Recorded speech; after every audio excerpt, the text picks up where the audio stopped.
Have I my pillow left unpressed in Rome? Forgone the getting of a lawful race, and by a gem of women, to be abused by one that looks on feeders. Good, my lord. You have been a boggler ever. Oh, it's come to this. I found you cold upon dead Caesar's trencher. Nay, you were a fragment of Neus Pompey's.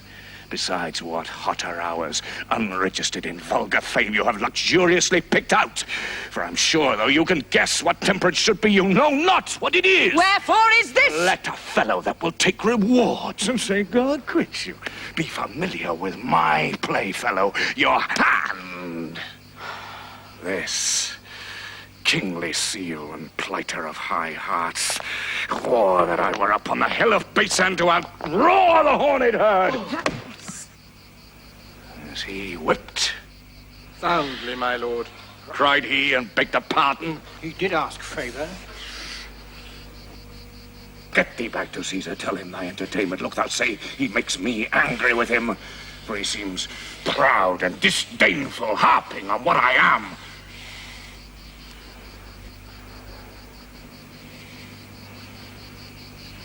And not what he knew I was. Makes me angry. At this time, most easy 'tis to do it. When my good stars that were my former guides have empty left their orbs, shot their fires into the abyss of hell.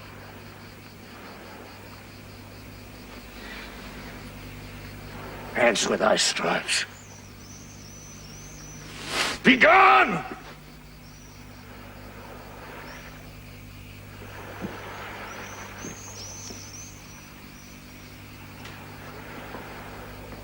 Have you done yet? Alack. Our terrene moon is now eclipsed. And it portends alone the fall of Antony. Not know me yet? Cold-hearted toward me. Oh, dear, if I be so, from my cold heart let heaven engender hail and poison it in the source, and the first stone drop in my neck, as it determines so dissolve my life. The next Caesarean smite, till by degrees the memory of my womb, together with my brave Egyptians, all by the discanding of this pelleted storm lie graveless, till flies and gnats of Nile have buried them for prey. I am satisfied.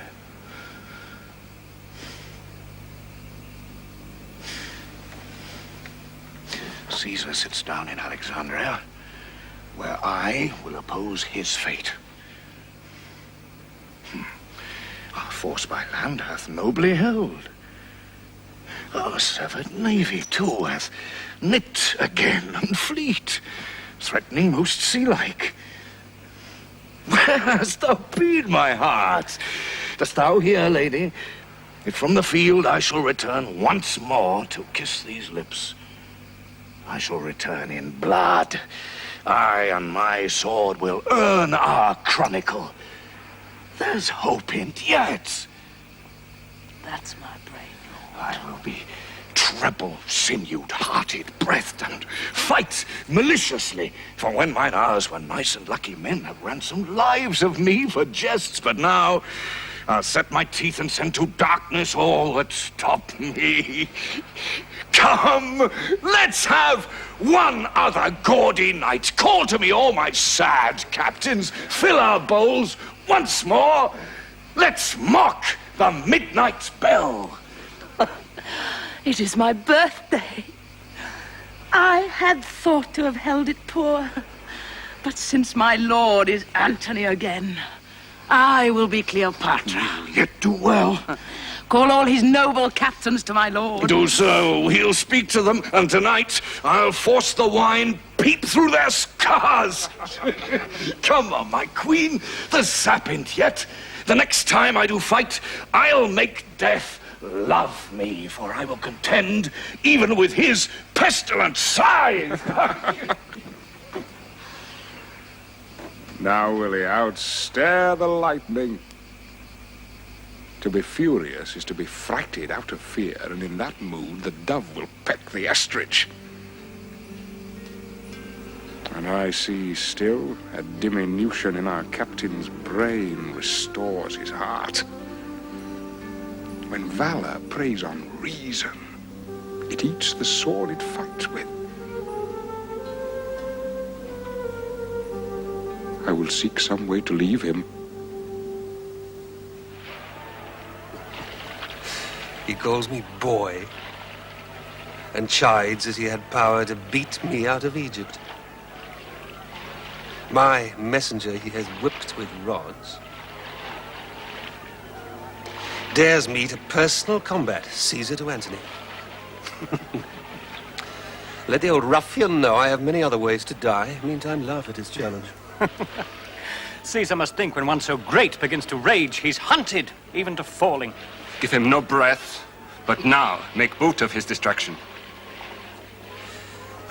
Let our best heads know that tomorrow, the last of many battles we mean to fight.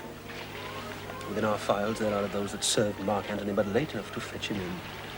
See it done. And feast the army. We have store to do, and they have earned the waste.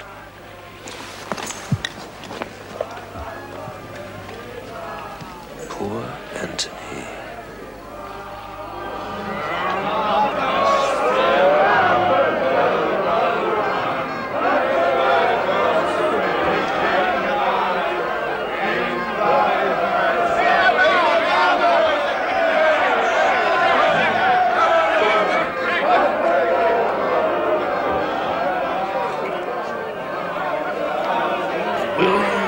Fight with me, Diomedes?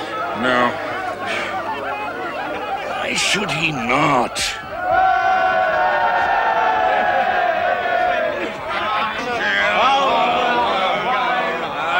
Give me thy hand. Thou hast been rightly honest, so hast thou, and thou, youth, served me well. Kings have been your fellows. Oh, my good fellows, wait on me tonight. Scant not my cups. Make as much of me as when mine empire was your fellow too, and suffered my command. Tell me tonight. Maybe it is the period of your duty. Haply you shall not see me more. Or if a mangled shadow. Perchance tomorrow you'll serve another master. What mean you, sir, to give them this discomfort? Look! They weep! And I, an ass of onion-eyed? For shame! Transform us not to women! Which take me. If I meant it thus, I spoke to them for their comfort.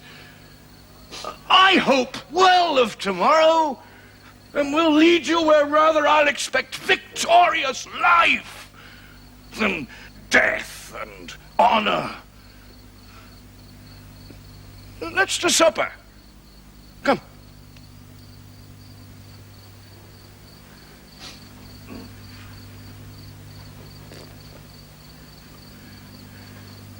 And drown consideration.